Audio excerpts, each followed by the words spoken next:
ಜಗತ್ತು ಸೂರ್ಯೋದಯ ಸೂರ್ಯಾಸ್ತಗಳನ್ನು ನೋಡಿ ಆನಂದ ಪಡುತ್ತದೆ.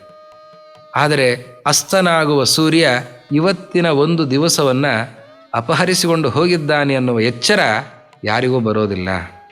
ಒಂದು ದಿವಸದ ಸೂರ್ಯಾಸ್ತ ಆಯಿತು ಅಂತಾದರೆ ಆವಾಗ ಒಂದು ದಿವಸ ಕಳೆದು ಹೋಯಿತು ಅಂತ ಅರ್ಥ.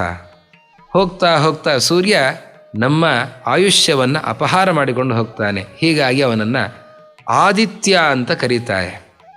ಆಯು ಆದಾಯ ಯಾತಿ ಇತಿ ಆದಿತ್ಯ. ನಮ್ಮ ಆಯುಷ್ಯವನ್ನು ಸ್ವೀಕರಿಸಿ ಸಾಕ್ತಾನೆ, ಆದ್ದರಿಂದ ಅವನನ್ನು ಆದಿತ್ಯ ಅಂತ ಕರೆಯೋದು.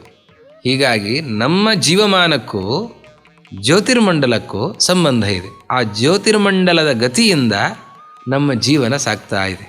ಅದು ಹೇಗೆ ನಮ್ಮನ್ನು ನಡೆಸಿಕೊಂಡು ಹೋಗುತ್ತೆ, ಹಾಗೆ ನಾವು ಸಾಗ್ತಾ ಇದ್ದೇವೆ. ಆ ಜ್ಯೋತಿರ್ಮಂಡಲವನ್ನು ನಿಯಂತ್ರಿಸುವ ಶಕ್ತಿ ಶುಂಶುಮಾರ.